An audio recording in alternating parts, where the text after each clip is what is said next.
¿Sabías que el agua, esa que vemos de manera cotidiana, tiene una gemela? Bueno, un compuesto gemelo. Nadie puede discutir la importancia del agua en el mundo. Es un líquido vital no solo para la vida misma, sino también para la industria. Es un recurso tan fundamental que sin él la vida no podría ser. A su vez, su gemela también cuenta con esa importancia en el mundo, pero esta es menos conocida. Pasa un poco más desapercibida por la mayoría debido a que no tenemos una relación cotidiana con ella, pero que sí está presente en nuestras vidas para ayudarnos tal vez de manera indirecta. Se le conoce como agua pesada, y la química detrás de ella es tan fascinante que te va a interesar tanto como a mí. Para adentrarnos de lleno con el agua pesada, debemos recordar algunos conceptos básicos de química para poder entender un poco más por qué es tan fascinante. Primeramente, me gustaría recordar el número atómico. Todos recordaremos la tabla periódica de los elementos. En ella están representados los elementos que lo forman todo. Algunos muy sonados podrían ser el carbono, uranio, azufre, flúor, oxígeno y el hidrógeno. Este último siendo el más sencillo, el más básico, el que ocupa el lugar número 1 en la tabla. Pero, ¿qué significa que ocupe el número 1? Bueno, los elementos en la tabla están dispuestos de tal manera que siguen un orden de tamaño, por decirlo de alguna forma. El número que traen consigo en la tabla que les da su lugar se denomina número atómico. Este número se refiere a la cantidad de protones que conforman el núcleo atómico. Recordemos que los átomos están formados por protones y neutrones en el núcleo acompañados de electrones a su alrededor.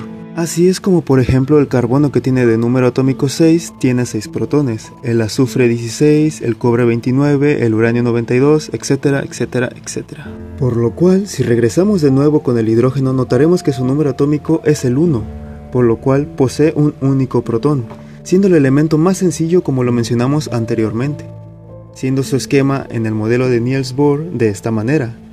Qué dato curioso, el Dr. Manhattan lo lleva en la frente. Bueno, de mi parte, con todo esto me surgió una duda mientras veía algunos videos acerca de esto.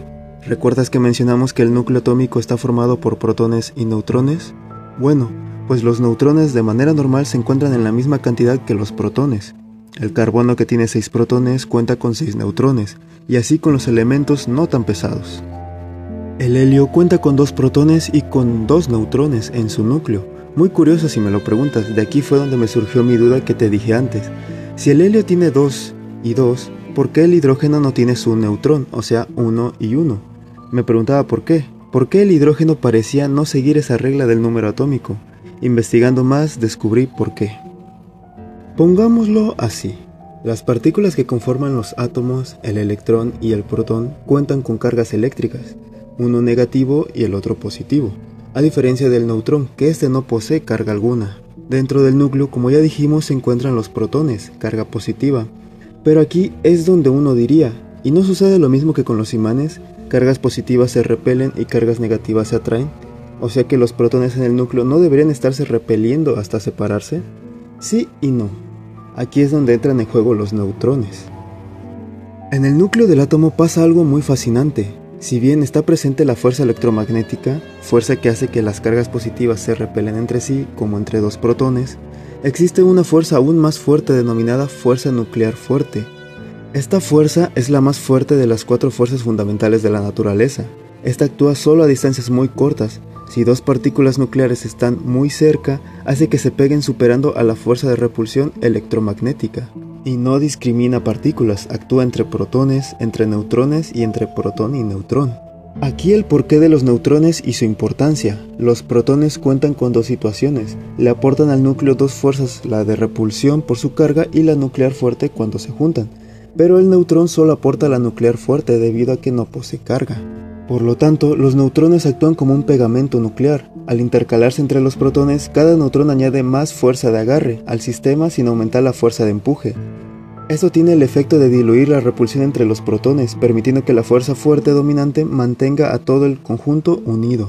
Siendo que con los primeros elementos cuentan con la misma cantidad de protones y neutrones, pero que entre más grande se hace el núcleo, más neutrones va a requerir para poder superar esa fuerza de repulsión y poder ser estables. Entonces con esto pude resolver esa duda del hidrógeno. El hidrógeno no cuenta con ese neutrón porque no lo ocupa. Al contar con solo un protón en su núcleo, no hay fuerza de repulsión que necesite ser contrarrestada, como con el helio, que son 2. Pero, y aquí va otra pregunta. ¿realmente ese hidrógeno nunca tiene ese neutrón? Y aquí es donde entran sus hermanos, los isótopos.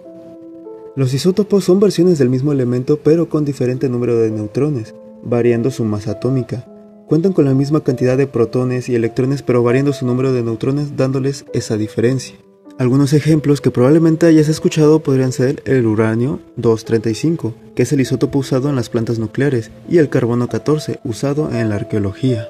Bueno, pues el hidrógeno, el elemento más sencillo, también cuenta con sus isótopos, y he aquí la respuesta a la pregunta anterior. Déjame presentarte a los isótopos del hidrógeno: deuterio con un neutrón y tritio con 2 neutrones, siendo este último radioactivo y el isótopo el cual usa el Dr. Octopus en Spider-Man 2. El preciado tritio es el combustible que hace posible este proyecto. Hay solo 11 kilos en todo el planeta. Pero el que nos compete ahora mismo es el deuterio, un hidrógeno con un neutrón en su núcleo. Este isótopo se encuentra de manera natural en una concentración de 0.015% del total de átomos de hidrógeno, es decir, 1 de cada 6.500 átomos de hidrógeno es deuterio. Si recordamos, el agua normal está compuesta de 2 átomos de hidrógeno por 1 de oxígeno, H2O. Pero recordando el título del video, ¿qué pasa si en vez de 2 átomos de hidrógeno el agua estuviera conformada por 2 deuterios y 1 de oxígeno? Pues que tendríamos un agua diferente, un agua formada por isótopos, un agua pesada. El agua pesada u oxígeno de deuterio es un agua que a simple vista pareciera ser igual a la normal, pero al tener estos neutrones extras sus propiedades varían ligeramente, siendo que el agua pesada es un 10% más densa que el agua normal, dejándonos ver el efecto cuando un hielo de agua pesada se hunde en agua normal, a diferencia del hielo de agua normal. Además, su punto de congelación es ligeramente más alto al igual que su punto de ebullición, siendo 3.8 y 101.4 grados centígrados respecto al 0 y al 100 del agua normal. Esta molécula ha sido muy importante a lo largo de la historia desde que se descubrió su isótopo en 1931, donde el químico estadounidense Harold Urey descubría el deuterio mientras evaporaba hidrógeno líquido, donde se percató que una parte del hidrógeno tenía un punto de ebullición ligeramente más alto. Durante la Segunda Guerra Mundial también tuvo su impacto durante esa carrera armamentística entre los alemanes y los estadounidenses por ver quién conseguía la bomba nuclear primero. El agua pesada fue un punto de inflexión entre ambos bandos, donde gracias a Fermi, quien puso en marcha el primer reactor nuclear de la historia, descartaron el uso del agua pesada como moderador, usando mejor el grafito, que les era más fácil de conseguir en ese momento, mientras que los alemanes sí continuaron con su uso, retrasándolos en la carrera debido al alto costo y lo difícil de producir en ese momento. Actualmente, nuestra querida amiga, el agua pesada cuenta con diversas aplicaciones en la industria, en reactores nucleares de moderador o de refrigerante, a su vez que se usa para producir a su hermano el tritio, que tiene importancia en tecnología militar. También cuenta con aplicaciones en investigación científica, donde se emplea el agua pesada como marcador isotópico en estudios biológicos, químicos y médicos para poder rastrear procesos metabólicos y reacciones químicas. También se utiliza para estudiar el ciclo del agua en la naturaleza, permitiendo rastrear el movimiento del agua en ríos, lagos, acuíferos y atmósfera, gracias a la variación en la concentración de deuterio. También se usan técnicas como la resonancia magnética nuclear y la espectroscopía infrarroja, donde el agua pesada ayuda a interpretar espectros al sustituir hidrógenos por deuterios. Como podemos ver, esta molécula es de suma importancia para nuestras vidas, de manera indirecta, digamos, ya que nos ayuda en muchos procesos de la industria. Desde una curiosidad de laboratorio, pasando por un activo estratégico de guerra, hasta su evolución como un pilar de la energía limpia y una herramienta de descubrimiento científico, el agua pesada, sin duda, tiene una gran importancia, y su química detrás es más que interesante, siendo una molécula no solo del pasado y del presente, sino que también del futuro.